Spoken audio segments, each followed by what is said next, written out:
We no afraid, we no see no one where we afraid of.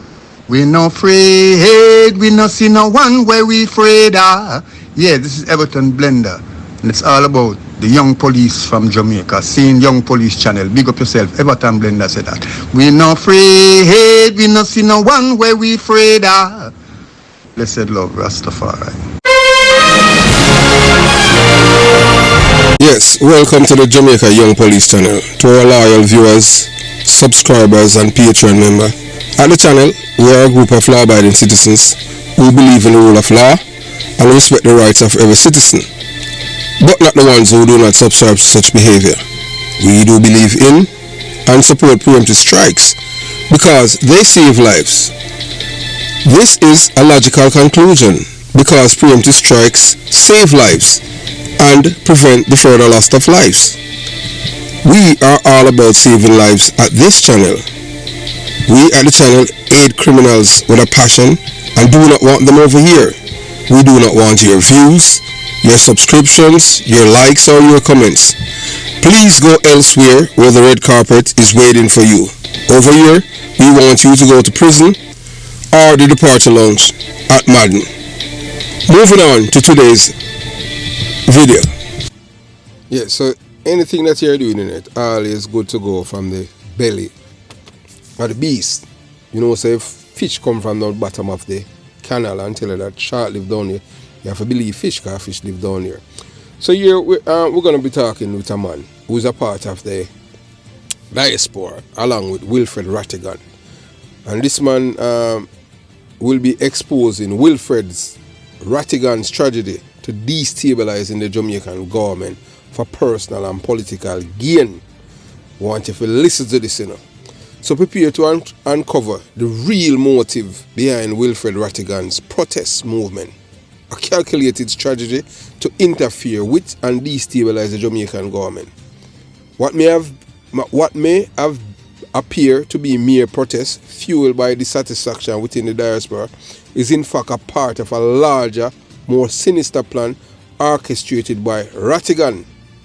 His aim to disrupt the stability of Jamaicans' governance for personal and political gain, using the diaspora as a vehicle for chaos.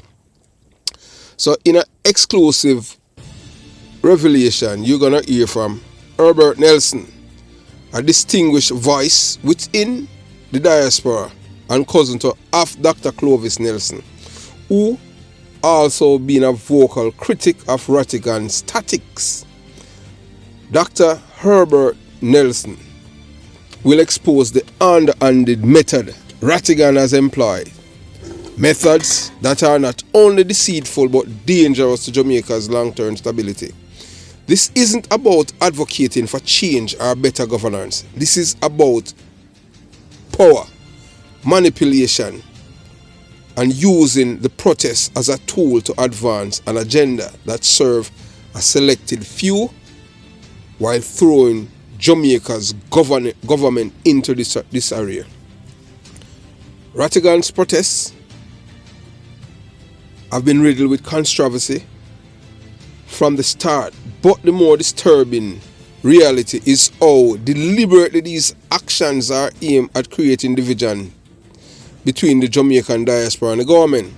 By stating protests abroad, Ratigan's aim is not simple to hear grievances, but to weaken the government's international standard, making it appear as though there is a widespread dissatisfaction and unrest within the diaspora.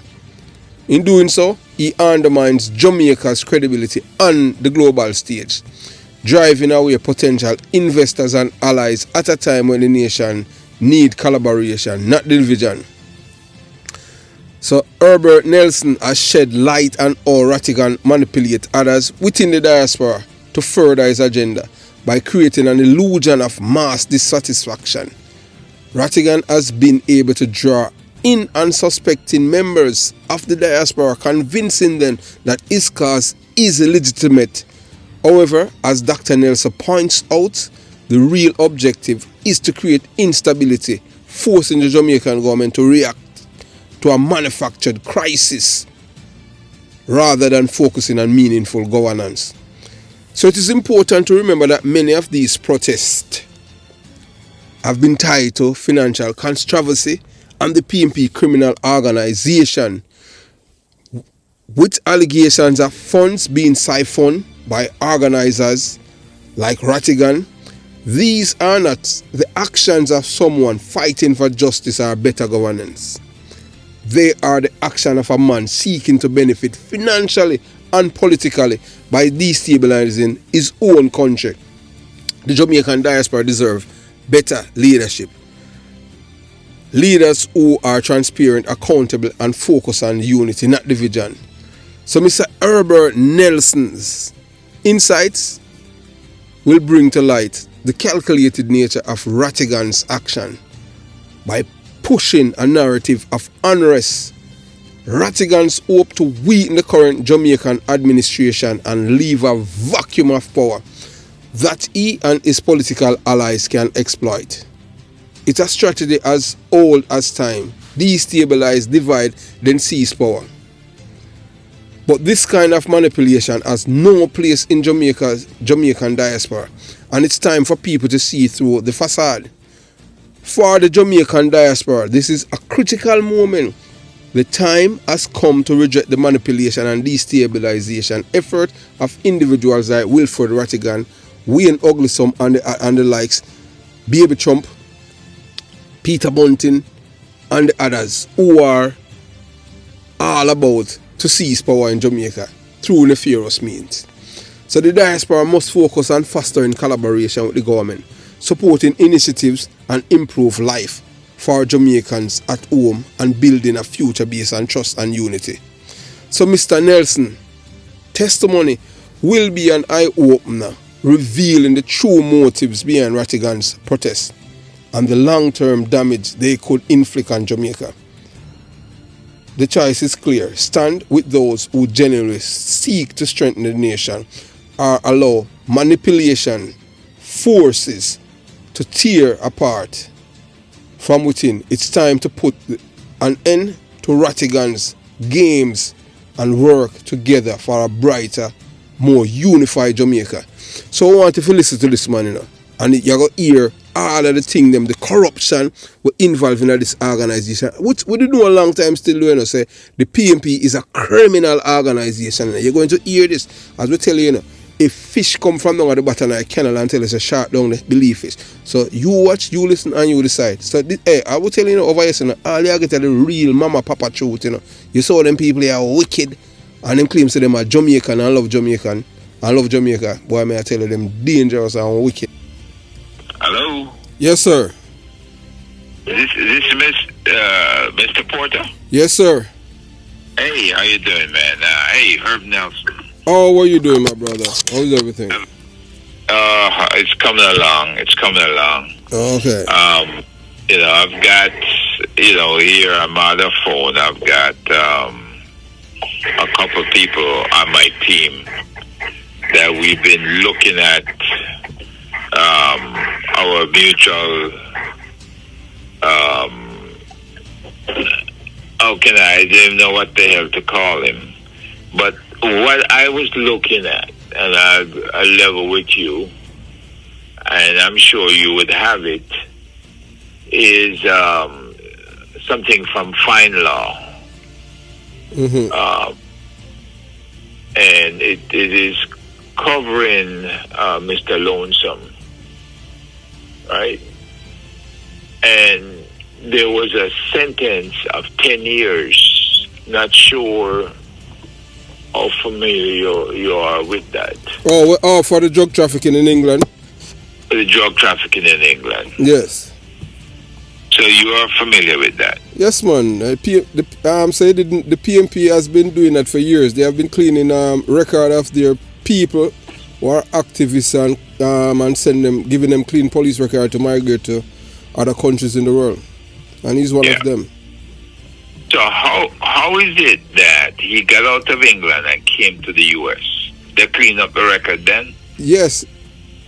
That's what they do. He's not the only one. There are several. There are many people in the United States of America who have American citizenships who are convicted criminals in Canada and the United Kingdom. And when they deport them to Jamaica, the Jamaican authorities, along with the PMP and the other politicians, they give them clean police record and got rid of the criminal convictions. So the only way to get them reinstated is to inform the authority in the countries that they are living in, to let them know that these people are convicted criminals and give them the information where they have been convicted. Have you ever sent anything in to the authorities in any of the countries, the U.S. or to Canada? Yes, I have, and I've got results. Did you ever get a response from any of the agencies that you? Not only response, they deport the person. Okay. They deported. What happened is that send it to the Department of Homeland Security and the Department of Justice and the Secretary of State. Yes, and send the information to them. Yes, that's how I got it. A man who was a police officer back in Jamaica, and he came and he was a police officer here in this United States of America, but he was under a different name. So that's how, and he was convicted. And they deported him. Yes, man. They took away his citizenship, convicted him, and deported him back to Jamaica. Okay. Yeah. So once you have that information, you share it with them. This thing with Wayne, then, it's legit, because I could not get anybody in the UK to tell me for sure if this was him. So you have you have the photograph, or just no photograph? No photograph. It's just the transcript. That's the transcript of the case. Yes. Which one of the district? It's the case with the bakery. Oh, okay. 21. Yeah, 20 out of them, and they all weren't on trial. Same judge. Send me the information. I have family members who are police officers in England. You know. I have cousins who are, one of them is a detective and the other one work on the motor rail. Okay. So do you use Proton Mail? No, I just use Gmail.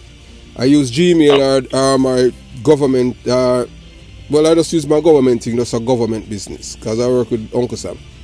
So I keep my thing there. You understand? So yeah. Right. Yes. Gmail, I can tell you, is zipped up, just like Signal. Mm-hmm. And Elon Musk used both Gmail. I'm sorry, he uses Proton Mail and he uses Signal. Yeah, that's a people who have things to hide. I have nothing to hide. Okay, you understand what I'm saying? Let me tell you something, and what most people do not understand. You see, all of these things that you think that you're hiding, 9 out of 10 times the government is behind it, you know. That's how the government used to trap criminals. It's just like how people they have the legitimate number and then they register the number to use another number to call other people. But because they think that they're hiding the number from legitimate people, but the people who think that they're hiding from the government having their information. Because the government is knowing that you're a criminal, that's why you're hiding. Mm-hmm. Right. Or you think the federal government is able to always infiltrate all of these groups in these dark web social media platform? It's the same here because they are the one that set it up. And they know that if you're a criminal-minded person, you're going to jump on it because you feel like you're hiding. And that's always, and then people say, oh, it's entrapment. It's not entrapment. If you're a criminal, you're going to gravitate to these things. Yeah. You understand? Well, you're right. You're absolutely right. Yes. Because we know, even when they're going after the guy, Telegraph now, this guy knows how many cartel members and how many other people that uses this platform. Telegram, right? But he don't want to let certain governments in. So now they're turning the screws on him, right? Mm-hmm. And I worked in the intel community for 16 years, so I know a lot of what we're working in. Where? I was at CIA for 16 years. You were a CIA agent there? I was not. I was an analyst. You're an analyst, so you're a contractor. Global analyst. So what about your contacts that there? If you used to work with them on them thing there, Yeah, well, you're supposed the to thing sit. is, with those guys, if I need something answered, I ask and they tell me. Yes, so that's right? why. That's Most why. of the time, I can figure out a lot of stuff on my own. Right. Well, that's why you could have done that even with Ugly Some case. You understand? Make one of someone who work in the agency, because there's so many things that they have at their fingertip that they can touch and access things globally. Yeah. Well, I have a situation here where Mr. Ratigan wants to threaten my existence. What he wants to do? Threaten your existence how? Well, he's supporting Lonesome. And of course, he wants to write letters to my former place of business, telling them I am letting out their secrets. But it's ridiculous because most of the stuff that we discuss is pertaining to him. To him, Ratigan? Yes. Oh, you're talking about the time when he was in the FBI and what happened in Saudi Arabia with him and the Bush them? Right. But that's still that's the reason why you have to understand, you know. I don't. All right, but for somebody that's you, all right. Where in Jamaica you're from? I'm from Kingston area, Barbican Road. Okay, all right. So you're from. So I don't really follow up you guys on all of these things, you know. But I was born and raised in a PMP community, and I know them operate. So I don't know how for someone who's of a certain intellect, you get yourself involved with these people. Anything that you're doing on behalf of Jamaica, you should be doing it by yourself. You should know that the PMP is not a political party; it's a criminal organization. I have experienced it for myself. Born and raised in Jonestown. It's only two of us that's left. So, you know, I don't understand how for you as a person of that intellect get yourself wrap up with these people. You have to understand what they are doing. They are not doing anything for Jamaica. They're doing it for themselves. It's a hustle. As for me, I'm not in this thing for any hustling. I'm in it because I want to save the next generation and the other generation after that. I am not in this thing for myself. Well, we have the same aims because at this point, I made it very plain that cannot swing to either side. I have got to maintain independence and I've got to maintain a sterile opinion. Okay. So when I write, and that's what the analyst is, we analyze facts. Yeah, we look at the facts. Yeah, but in the same breath as an analyst, still, you know, we know that you have to as much as you're claiming that you're neutral, you know that your writing and your delivery is not going to be neutral. It's going to tip it in a certain direction. That's how it is. Or if not, they would not have anything to do with you. Right. You understand what I'm saying? Yeah. Well, you know, you have limitations, though. You know, no matter how much you write. So what causes the fallout with you and these guys, with you and these people? Because everything that they want to publish, everything that they want to say is slanted for the PNP. And so I had to go over to Canada myself and interview Lonesome.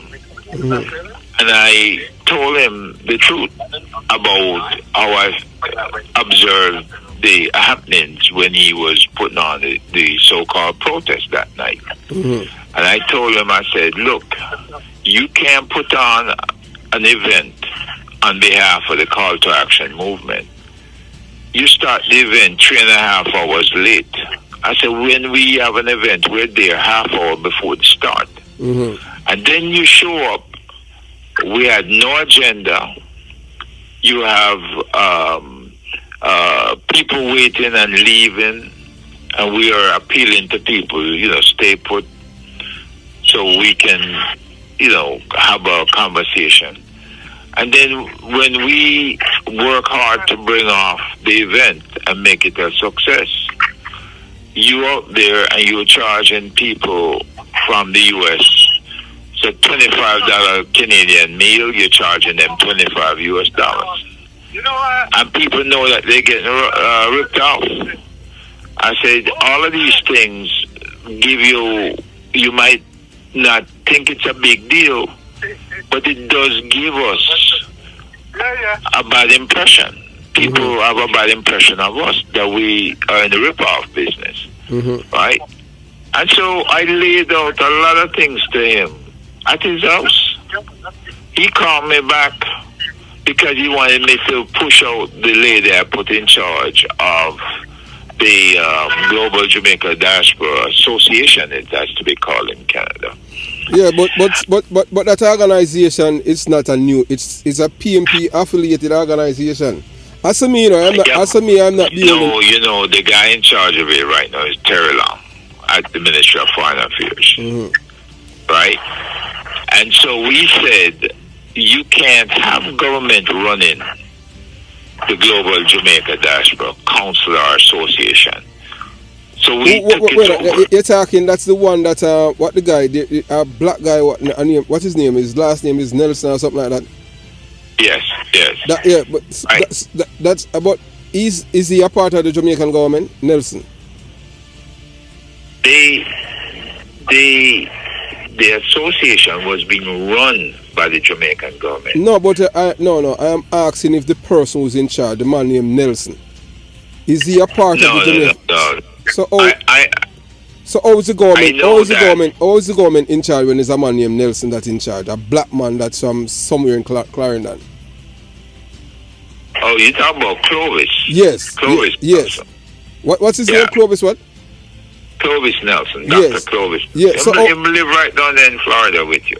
Yeah. So if he's in charge, how's the government? Because the He's not in charge, brother. That's what I'm trying to tell you. Okay. So what you're saying? He's a figurehead then? He's a figurehead. So, yes. Okay. All right. So if he's in fact a figurehead, this organization, I'm not talking about the ones that you guys were trying to become the face of the diaspora. The one that Nelson is in charge of, Clovis Nelson. How many years have existed before? How many years they have been in existence for? It's been around quite a while. No, but it was called something else. No, but before it wasn't the Diaspora Council. No, but it's from based on what I have seen and read in the papers, even with Dr. Rupert Francis, it was you people that started to create some form of confusion by creating your own. And yeah, because we didn't want to follow no government, whether PNP or JLP. We didn't want to follow but the council, but the Dr. Clovis Nelson is not he's not a JLP activist. I never aligned himself to it. I can tell you this. I knew one of the when I say I know one of the person. You are very well, because we grew up together. I cannot tell you about her political affiliation or anything like that. Although I haven't seen her like maybe, let me see. The last time I seen her was in 1996 here in Broward. What's her name? Her father or her grandfather was assistant commissioner of police, Mr. Light Service, granddaughter. She's one of them who's she's What's his last name? She's married now, man. Her last name is Service. She's one of the persons who right here in Broward County that organized several things to do with the diaspora.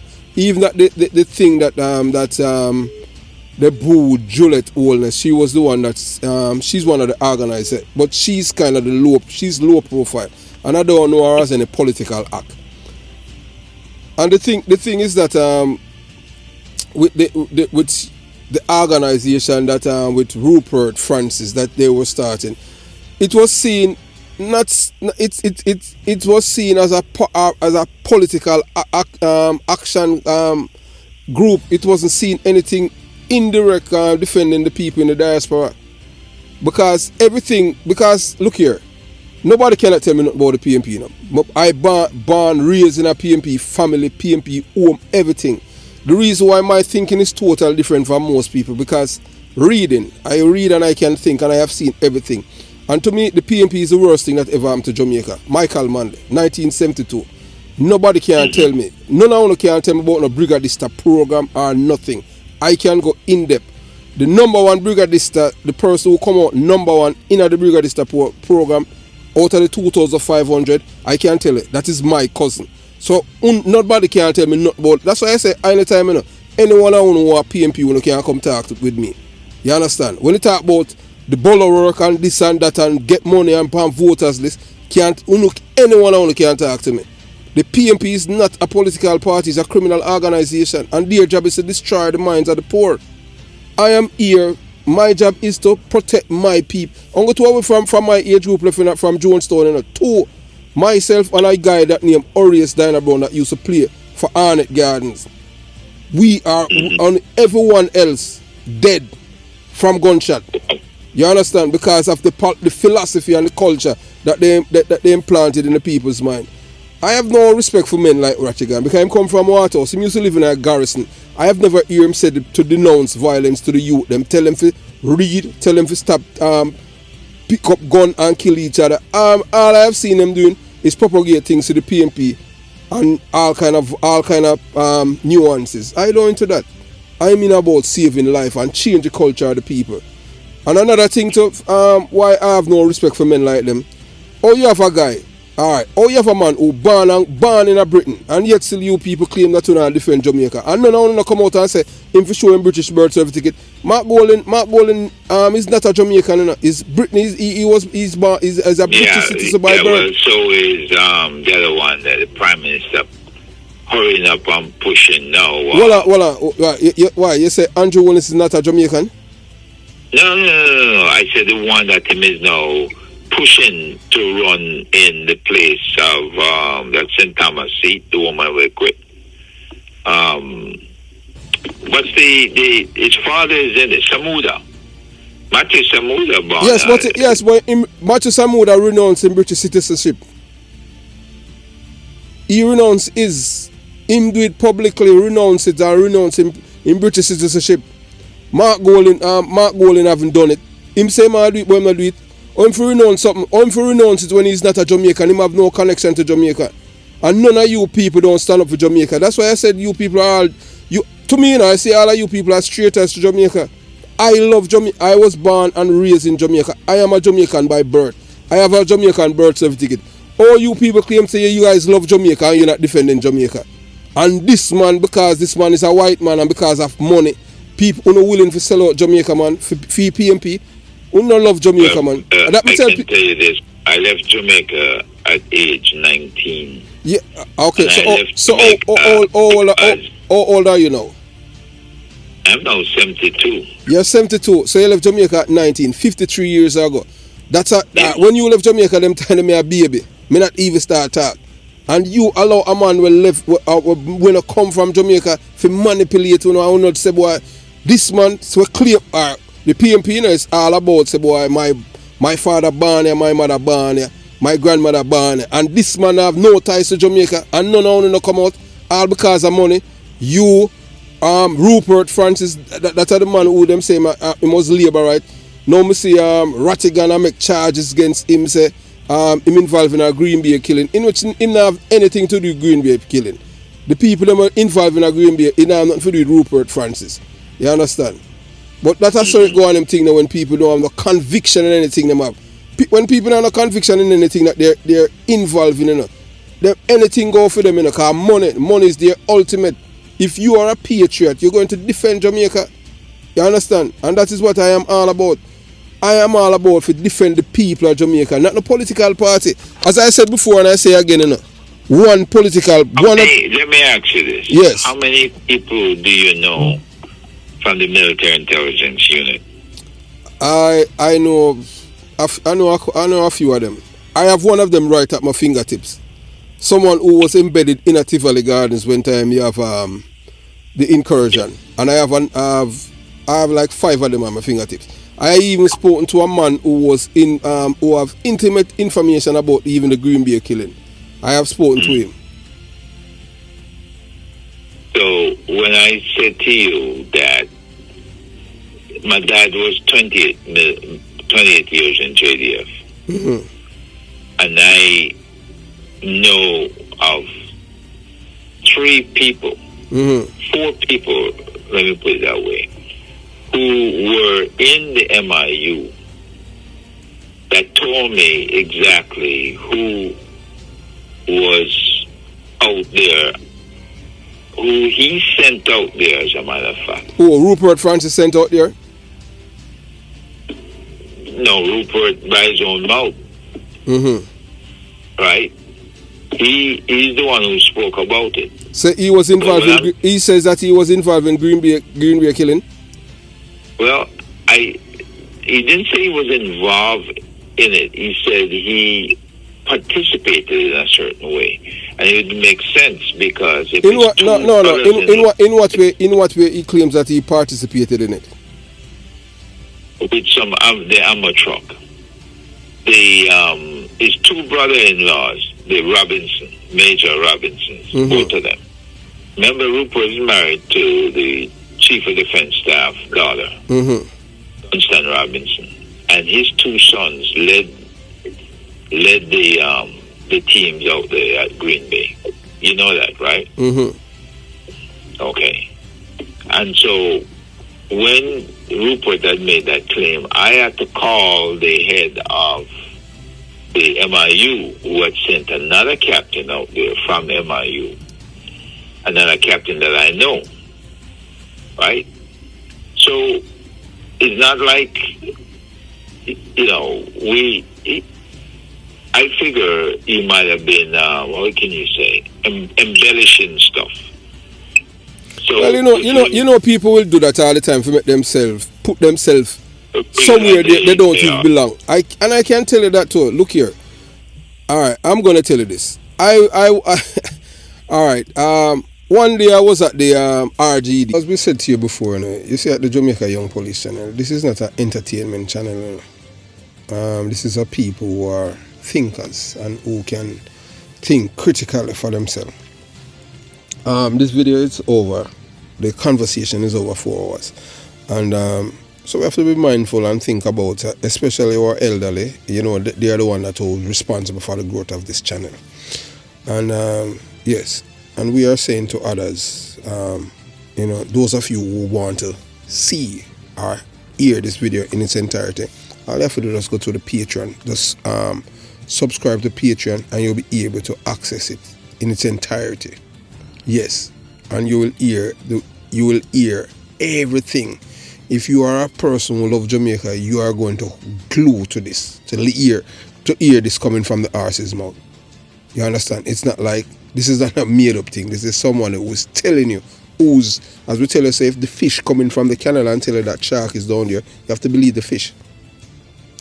So this is going to be a 9-part series. Yes, so this is part 1 of a 9-part series. So we are thrilled to bring in you this first part of an exciting new video series. Due to time constraint, we have broken down today's video into multiple segments to ensure you get the most out of each part. If you are eager to watch the full video and gain access to exclusive content, we encourage you to subscribe and support us on Patreon. Click the link in the description box to join our Patreon squad. Please note that the full video access is a privilege reserved for our Patreon members, as maintaining our sites requires ongoing support, and we have had to limit free access due to high volume of users, of over 3,000 free users. So if we just translate the free users them to paid users, that would be a plus to the Jamaica Young Police channel, because as we tell you, it costs less than a cup of coffee in America. And we have America is the second highest audience members that we have on the channel. Yes, the majority of the people are the Jamaican people back home. Yes, and we make sure that we have done everything to make sure that they access the information. So we want to express our deepest gratitude to our Patreon members. Your support is the backbone of the Jamaican Young Police channel squad, enabling us to continue producing the content you love. We are proud to say our squad included members from around the globe: England, United States of America, 3 Jamaica, 4 Canada, 5 New Zealand, 6 Cayman Islands, 7 Trinidad and Tobago, 8 Sweden, 9 Spain, 10 Germany, 11 Nigeria, 12 South Africa, 13 Italy, 14 Russia, 15 Mexico, 16 Barbados, 17 Turks and Caicos, 18 Antigua, 19 Uzbekistan, 20 Bahamas.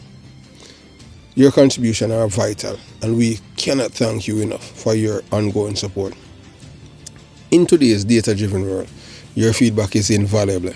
To us here at the Jamaica Young Police channel, the compass guides us as we strive to create content that meets your needs and preferences. So we have heard your thoughts about the length of our videos, and we are making changes to better suit your busy life. We are committed to keep our non-live video under 40 minutes. This will make our content more accessible and enjoyable, ensuring that you can easily engage with and appreciate what we produce here at the Jamaica Young Police channel. So some people say, so why join the Jamaica Young Police channel Patreon community? So joining our Patreon community isn't just about supporting us. It's about becoming a part of a dedicated group that enjoy exclusive content and special perks. So we are committed to offering significant value and exclusivity to our most loyal supporters. Each video will now conclude with a clear call to action, inviting more of you to join our Patreon family and take full advantage of everything we offer. Your role in our success, we take great pride in responding to your feedback and proactively implementing solutions that cater to your preference. Your input is crucial to building a supportive community around our channel. It drives us to improve continuously, and we are committed to using your feedback to guide our future content. Together, we will continue to produce excellent work and deepen our connections with you. We appreciate your support. So thank you for being an integral part of our journey. Whether you are watching our video, giving thumbs up, sharing, supporting us on Patreon, or providing valuable feedback, your contribution is deeply appreciated. Together, we will continue to grow, evolve, and achieve great things. So we look forward to doing so with you by our side. Well, we can tell us that this video, it's really heartbreaking to see a Jamaican in America try to destabilize a little island that has just come back after as we say, one party them is just a little better than the other. So I like say we I say the Labour Party is superior to the PNP. It's just a little better right now. We're not Edward Siaga. As we say it already, and we say it without any apology. Yes, because as we tell you already, the Prime Minister is Michael Minor 2.0, you know. But man, what the PNP criminal organization has been planning for Jamaica and the Jamaican people is evil. So we know so it goldfish them now go watch this car. This is more than 15 seconds. So this is part 1 of a 9-part series. So have yourself a beautiful day. Jamaica Young Police channel out.